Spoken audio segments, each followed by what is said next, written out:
नमस्कार, मैं हूं करिश्मा और बंसल न्यूज की खास पेशकश में आपका स्वागत है। जैसा कि आप जानते हैं कि आयुष्मान में हम हर बार स्वास्थ्य संबंधी समस्याओं पर खास जानकारी देते हैं, तो इसी कड़ी में आज हमारे साथ हैं डॉक्टर नितिन गर्ग, जो कि बंसल हॉस्पिटल में कंसल्टेंट न्यूरो सर्जन हैं। डॉक्टर नितिन, कार्यक्रम में आपका बहुत स्वागत है। तो आज हम कई चीज़ों के बारे में बात करेंगे। तो सबसे पहले सर, मैं समझना चाहूंगी कि ब्रेन ट्यूमर सर्जरी में आधुनिक तकनीक के बारे में बताएं। राइट। सो देखिए, ब्रेन ट्यूमर्स एक प्रकार से काफ़ी जटिल समस्या मानी जाती है, और जितना एडवांस पिछले 2 दशकों में ब्रेन ट्यूमर की सर्जरी में हुआ है, शायद ही किसी और सर्जिकल फील्ड में हुआ हो। सो ब्रेन ट्यूमर का नाम सुनते से ही पेशेंट्स, फैमिली मेम्बर्स और जो उनके रेफरिंग डॉक्टर्स होते हैं वो भी काफ़ी घबरा जाते हैं। और उसका रीज़न यही होता है कि सर्जरी के दौरान, सर्जरी एनेस्थीसिया के दौरान, सर्जरी से रिकवरी के दौरान कभी कभार नसों पे इफ़ेक्ट आ सकता है। तो इसी इफ़ेक्ट को कम करने के लिए काफ़ी नए नए एडवांसेस आए हैं, और ये सर्जरी से संबंधित सारी फील्ड्स में आए हैं, चाहे वो एनेस्थीसिया का पार्ट हो, चाहे वो इमेजिंग का पार्ट हो जैसे एमआरआई स्कैन्स, या चाहे वो सर्जिकल पार्ट हो, या सर्जरी के बाद जो रिकवरी का पीरियड होता है। सो अगर हम सर्जिकल पार्ट के बारे में बात करें तो काफ़ी उपकरण आ गए हैं आजकल, जिससे कि ब्रेन ट्यूमर की सर्जरी बहुत सेफ़ हो गई है, टू द एक्सटेंट कि हम इसे यही कह सकते हैं कि जैसे किसी भी और पार्ट में सर्जरी होती है, उसी प्रकार उतना ही मिनिमल रिस्क अब ब्रेन ट्यूमर की सर्जरी में हो गया है। और कुछ उपकरण जो इसमें हमें बहुत सहायता या मदद देते हैं वो हैं जैसे माइक्रोस्कोप या एंडोस्कोप, जिसे हम दूरबीन कहते हैं। ये एक बहुत इम्पॉर्टेंट उपकरण हो गया है, जिसके बिना ब्रेन ट्यूमर की सर्जरी अब करना थोड़ा कठिन हो गया है। इसके अलावा क्यूसा एक होता है, जिसमें कि ऑपरेशन के दौरान ये मशीन से ट्यूमर लिक्विफाई हो जाता है, पानी जैसा हो जाता है, और वो उसको सक कर लेता है। इसके अलावा कुछ और उपकरण होते हैं जैसे ड्रिल से हम खोपड़ी को खोलते हैं, तो उसमें बहुत आसानी होती है, टाइम कम लगता है, ब्लीडिंग कम होती है, और एक्यूरेसी ज़्यादा होती है। एक और विशेष उपकरण होता है न्यूरो नेविगेशन। सो ये भी एक बहुत इम्पॉर्टेंट इक्विपमेंट है, जिससे कि सर्जरी बहुत सेफ़ हो गई हैं। अगर हम बात करें एनेस्थीसिया पार्ट की, जो कि अगेन एक इम्पॉर्टेंट स्टेप होता है, क्योंकि बिना एनेस्थीसिया के हम सर्जरी नहीं कर सकते हैं, तो एनेस्थीसिया मशीन्स में बहुत एडवांसेस हो गए हैं। ऑपरेशन के दौरान हमें वो बता सकते हैं कि कब हमें दवाई को फिर से देना है, और उसी के साथ साथ जो दवाइयाँ हैं एनेस्थीसिया की अब ऐसी आ गई हैं, जिसमें कि भले ही वो सर्जरी 6 घंटे 8 घंटे की हो, अगर दवाई को बंद करते हैं तो कुछ मिनटों में ही पेशेंट वापस होश में आ जाते हैं। जी। सो ये एनेस्थीसिया से रिलेटेड एडवांसेस हैं। और कुछ और सबसे इम्पॉर्टेंट जो हमें हेल्प किया है सर्जरीज़ में, वो है इमेजिंग, जो हमारे स्कैन्स होते हैं। सीटी स्कैन तो सभी जगहों पे अब उपलब्ध हो गए हैं, बट एमआरआई स्कैन में बहुत ज़्यादा एडवांसेस हो गए हैं, टू द एक्सटेंट कि सर्जरी से पहले ही हम लोग एक पूरा 3D मैपिंग कर सकते हैं, और एक गाइडेंस या एक ट्रैजेक्टरी या एक प्लानिंग कर सकते हैं कि इस ऑपरेशन को हम किस तकनीक से, किस एंगल से, कहाँ से अप्रोच किया जाए, और इस ट्यूमर को ऑपरेट किया जाए। सो ये सब एडवांसेस जो पिछले 2 दशकों में हुए हैं, इससे हमें बहुत फ़ायदा हुआ है एज न्यूरोसर्जन्स, और इसका सीधा बेनिफिट पेशेंट्स को मिलता है, जी। क्योंकि इसके रिजल्ट्स बहुत बेटर हो गए हैं, और कॉम्प्लिकेशंस और रिस्क्स काफ़ी कम हो गए हैं। जी, चलिए, तो कंसल्टेंट न्यूरो सर्जन हैं डॉक्टर नितिन गर्ग, और आज हमें ब्रेन ट्यूमर सर्जरी की आधुनिक तकनीक के बारे में रूबरू करवा रहे हैं। साथ ही अगर आपको इनसे जुड़े कुछ भी सवाल पूछने हैं, कुछ कंफ्यूजन है, तो हमारे नंबर्स लगातार टेलीविजन स्क्रीन पे फ्लैश कर रहे हैं, आप कॉल कर सकते हैं, डॉक्टर नितिन से आप सलाह ले सकते हैं। डॉक्टर नितिन, ये बताएं कि माइक्रोस्कोप या दूरबीन के आखिर क्या फ़ायदे होते हैं? राइट। सो देखिए, माइक्रोस्कोप जैसे कि नाम बताता है, ये सूक्ष्म स्कोप मतलब, ये एक बड़ा सा उपकरण होता है, जिसमें हम ऑपरेशन के दौरान न्यूरोसर्जन्स यूज़ करते हैं। इसका फ़ायदा ये होता है कि हमें इसमें 3 से 10 गुना बड़ा एरिया दिखता है। ये मैग्नीफाई कर देता है जो जो हम ऑपरेट कर रहे हैं, जिस एरिया में ट्यूमर है, और उसके साइड में जो इम्पॉर्टेंट नसें हैं जिन्हें हमें प्रोटेक्ट करना है, जिन्हें बचाना है। तो इस माइक्रोस्कोप या दूरबीन से हम उस एरिया को 3 से 10 गुना बड़ा देख सकते हैं आकार में। तो जब भी कोई मैग्नीफिकेशन होता है तो वो नसें जो हैं, जो बारीक नसें हैं, वो हमें बहुत अच्छे से दिखती हैं और इसी वजह से हम उन नसों को प्रोटेक्ट कर सकते हैं या उनको हम ऑपरेशन के दौरान हानि होने से बचा सकते हैं। सो माइक्रोस्कोप एक बहुत स्टैंडर्ड इक्विपमेंट हो गया है और किसी भी स्टैंडर्ड न्यूरोसर्जिकल सेंटर में माइक्रोस्कोप के ज़रिए ब्रेन ट्यूमर सर्जरी से बहुत बेनिफिट और बहुत सेफ्टी हो गई है। इसके अलावा इन माइक्रोस्कोप में एक तो सर्जन के लिए व्यू होता है और एक असिस्टेंट के लिए भी उसमें एक अलग से कैमरा होता है। सो अगेन कोई भी न्यूरो सर्जरी जब हम करते हैं, क्योंकि ये लंबी सर्जरीज होती हैं 4 से 6 घंटे 8 घंटे की, और इसमें हमें एक असिस्टेंट की भी आवश्यकता होती है। और तो अगर वो असिस्टेंट भी दूरबीन के ज़रिए वही देख सकता है जो हम मेन सर्जन देख रहे हैं, तो उसमें असिस्टेंस में बहुत आसानी और सेफ्टी बढ़ जाती है। सो एक और ये बेनिफिट होता है। इसके अलावा एक बड़ा सा स्क्रीन होता है माइक्रोस्कोप के साथ, जिसमें ऑपरेशन के समय जो नर्सेज हैं जो हमें असिस्ट कर रही हैं, जो एनेस्थीसिया के डॉक्टर्स केस को दे रहे हैं, वो भी बड़े स्क्रीन पे देख सकते हैं कि ऑपरेशन क्या स्टेज पे चल रहा है। सो इसका फ़ायदा है कि सब लोग अवेयर रहते हैं, सर्जन को पूरा एरिया काफ़ी बड़ा दिखता है ताकि हम बारीक नसों को हानि होने से बचा सकें। सो एक अब ये स्टैंडर्ड इक्विपमेंट हो गया है न्यूरो सर्जरी के लिए। चलिए डॉक्टर नितिन, आप ये बताएं कि माइक्रोस्कोप के बिना क्या ब्रेन ट्यूमर की सर्जरी पॉसिबल है? सो देखिए 90% ट्यूमर्स अब हम माइक्रोस्कोप के ज़रिए ही ऑपरेट करते हैं। उसका मेन रीज़न जैसे हम डिस्कस कर चुके हैं कि कोई भी ट्यूमर अगर हम ऑपरेट कर रहे हैं तो हमें ट्यूमर तो निकालना ही है, बट उसके साइड में जो भी उसके इर्द गिर्द जो भी नसें हैं, जो कि नॉर्मल नसें हैं जिसमें ट्यूमर नहीं है, उन्हें भी हमें हानि होने से बचाना है। सो माइक्रोस्कोप अब एक बहुत इम्पॉर्टेंट इक्विपमेंट हो गया है और एक स्टैंडर्ड इक्विपमेंट हो गया है। सो 90% ट्यूमर्स में अब हम माइक्रोस्कोप का इस्तेमाल करते हैं। कुछ ट्यूमर्स होते हैं जो कि जिसे हम सरफेस ट्यूमर्स कहते हैं, जिसको हम बिना माइक्रोस्कोप के भी ऑपरेट कर सकते हैं, बट वो अराउंड 10 से 15% ही होते हैं। सो यस, माइक्रोस्कोप एक बहुत इम्पॉर्टेंट इक्विपमेंट है जिससे हमें यूज़ करने से पेशेंट को काफ़ी इम्पॉर्टेंट और सेफ्टी प्रदान कर सकते हैं। जी, चलिए डॉक्टर नितिन, आगे हम चर्चा को कंटिन्यू करेंगे। एक कॉलर हमारे साथ भूपेंद्र भोपाल से जुड़ चुके हैं, पहले उनके सवाल को ले लेते हैं। भूपेंद्र जी, बहुत स्वागत है आपका। क्या जानना चाहते हैं सर आप? मेरे को साइजोफाइनिया हो गया था, जी। तो उसके बारे में क्या एज के बाद भी डिफेक्ट रहेगा? जी, डॉक्टर नितिन बताएं। देखिए, सीजोफ्रेनिया एक अलग इलनेस है, एक साइकेट्रिक इलनेस है और इसका कोई ब्रेन ट्यूमर या न्यूरोसर्जरी से संबंध नहीं है। बट जो दर्शक पूछ रहे हैं, ये ट्रीटेबल है, इसका इलाज संभव है, इसकी अच्छी दवाइयाँ होती हैं और दवाइयाँ अगर रेगुलर लेते रहें तो फिर इसका लॉन्ग टर्म इफेक्ट नहीं रहता है। जी, चलिए बहुत बहुत शुक्रिया हमारे साथ जुड़ने के लिए। तो ब्रेन ट्यूमर, उसकी सर्जरी और न्यूरोपैथी या न्यूरोलॉजी, जैसा कि डॉक्टर जिसके स्पेशलिस्ट हैं, हम चाहेंगे कि हमारे दर्शक सिर्फ उसी से जुड़े हुए सवाल करें और जब आप सवाल पूछते हैं तो अपने टीवी का वॉल्यूम कम कर दें। डॉक्टर नितिन, अब ये बताएं कि न्यूरो नेविगेशन आखिर क्या होता है, इससे सर्जरी में कैसे इस्तेमाल किया जा सकता है? राइट, सो न्यूरो नेविगेशन भी एक उपकरण है जो पिछले 15 से 20 सालों में न्यूरो सर्जरी के लिए उपलब्ध हुआ है। सो इसका एक सिंपल उदाहरण अगर हम देखें कंपेयर करने के लिए, तो जैसे हमारे आजकल मोबाइल में और कारों में गूगल मैप्स उपलब्ध होता है, तो हम एक उसमें एंटर कर देते हैं कि हमें यहाँ जाना है और वो हमें सबसे शॉर्ट या सबसे कम समय में जिसमें हम पहुंच सकें वो रास्ता दिखाता है। कभी कभार हमें वो 2-3 रास्ते दिखाता है और हम उसमें चूज़ कर सकते हैं। तो न्यूरो नेविगेशन भी एक प्रकार से रोड मैप है, इसे हम इमेज गाइडेड न्यूरो सर्जरी कहते हैं।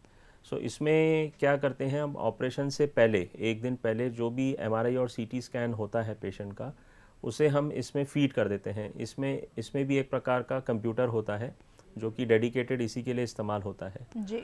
और फिर ये हमें इमेज बना के देता है कि पेशेंट का जो स्कल है और जो इम्पॉर्टेंट नसें हैं और ट्यूमर है, ये सब का रिलेशन हमें वो बना के देता है। फिर हम उसमें प्लानिंग कर सकते हैं। So as a neuro surgeon मैं सर्जरी से पहले ही पूरी प्लानिंग कर सकता हूँ कि मुझे किस रास्ते से अंदर जाना है ट्यूमर की तरफ, किस रास्ते से चीरा लगाना है और किस रास्ते से नहीं जाना है। कि इस रास्ते से अगर हम जाते हैं तो नसों को ज़्यादा हानि हो सकती है। सो एक प्रकार से सर्जरी शुरू होने से पहले ही न्यूरोसर्जन के माइंड में सारे विकल्प सामने आ जाते हैं, सारी प्लानिंग हो जाती है और इससे पेशेंट सेफ्टी बहुत बेटर हो जाती है। जी। क्योंकि पहले ही हम डिसाइड कर चुके होते हैं कि यहाँ पे क्रूशियल या इम्पॉर्टेंट नसें हैं, हमें यहाँ से नहीं जाना है। सो एक तो जी। ये फ़ायदा है। दूसरा, ऑपरेशन के दौरान क्योंकि सब नसें आसपास होती हैं तो ये हमें रास्ता दिखाता है कि हाँ, आप सही रास्ते पे जा रहे हैं, इसी रास्ते पे आप चलते रहिए और ऑपरेशन करते रहिए। सो एक प्रकार से ये ऑपरेशन के दौरान न्यूरोसर्जन को गाइडेंस देता है। कभी कभार सर्जरी के दौरान क्लियर नहीं हो पाता है कि हम जिस एरिया में पहुँचे हैं ये सही एरिया है या ट्यूमर यहीं पे है या नहीं है, क्योंकि उसके ऊपर ब्रेन का टिश्यू होता है या बोन होती है। तो नेविगेशन से ये भी चीज़ क्लियर हो जाती है, क्योंकि हमें वो एग्जैक्टली बताता है कि नहीं, आप सही जगह पे हैं या नहीं, आप शायद इस जगह से 2 मिलीमीटर, 4 मिलीमीटर या 5 मीटर दूर हैं।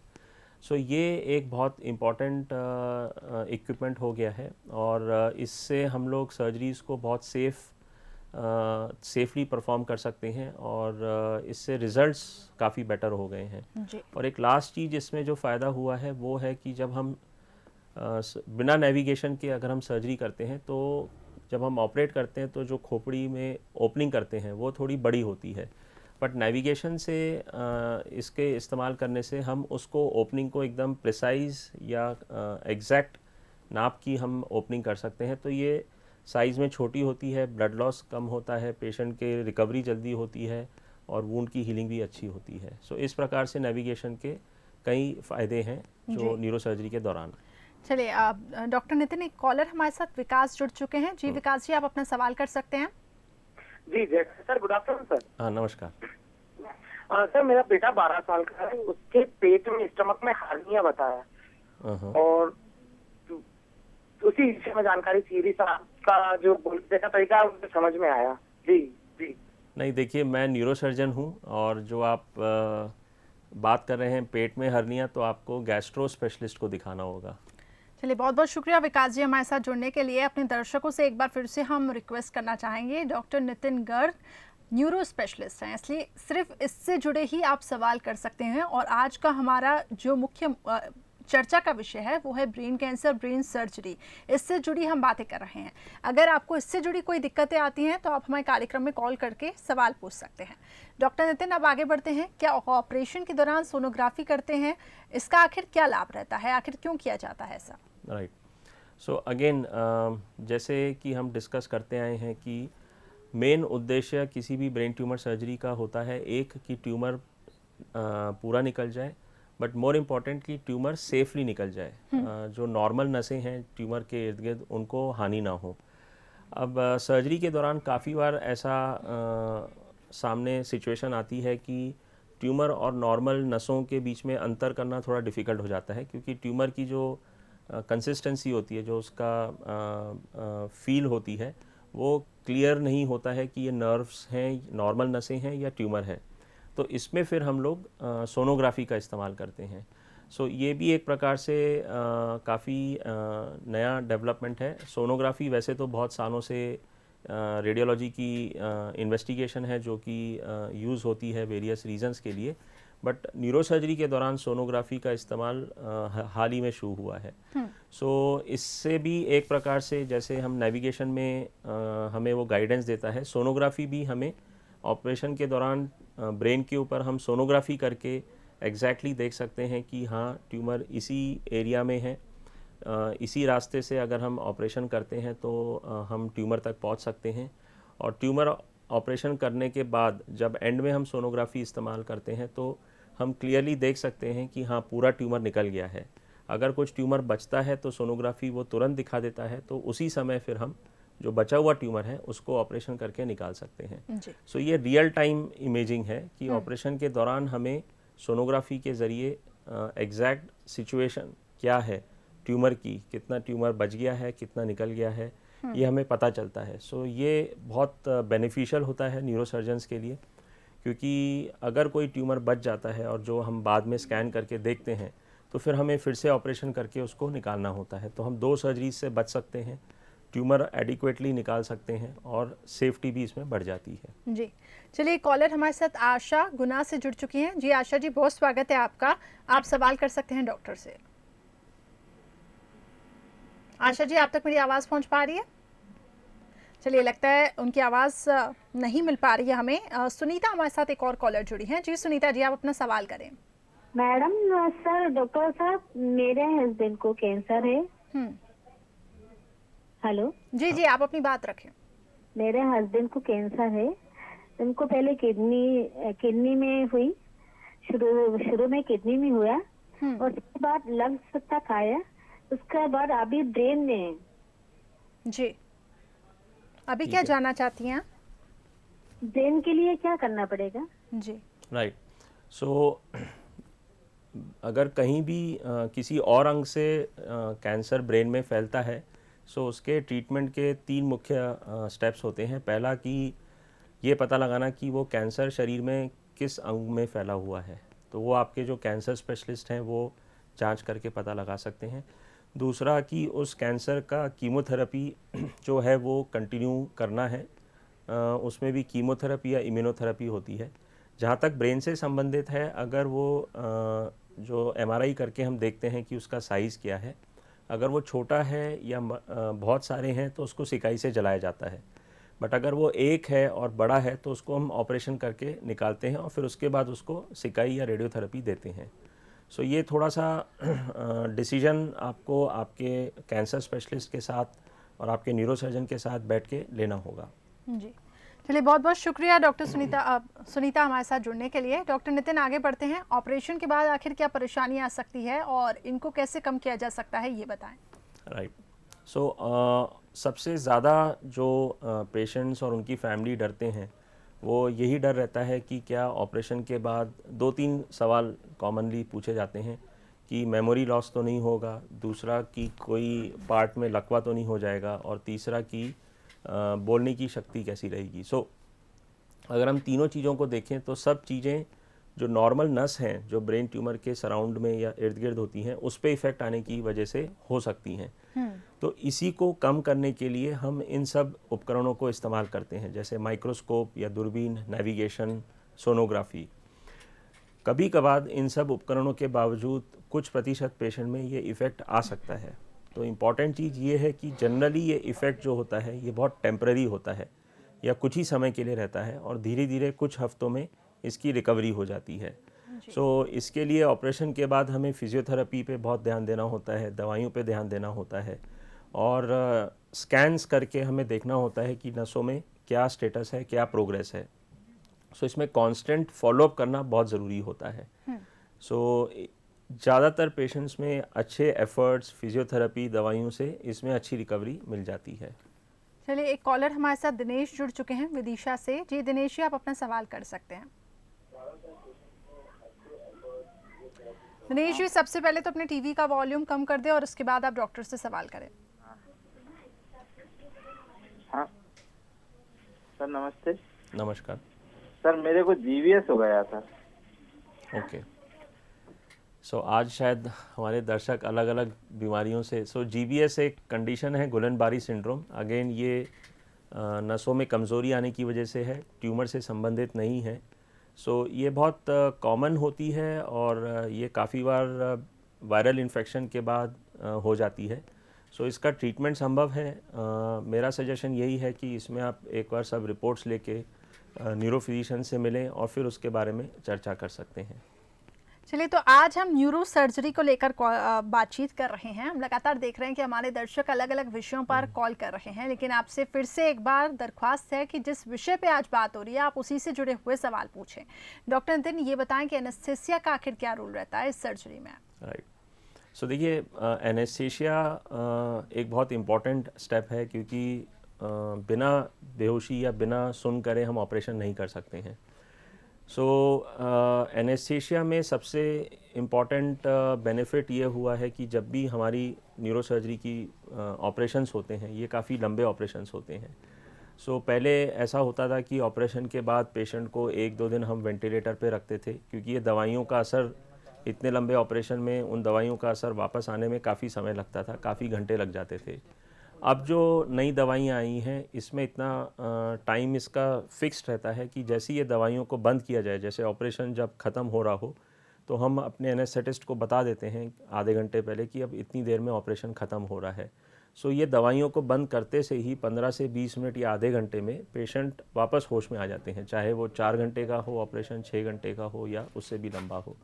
सो एक बहुत बड़ा एडवांसमेंट है कि ऑपरेशन के बाद पेशेंट को आईसीयू में नहीं रखना होता है, वेंटिलेटर में नहीं रखना होता है।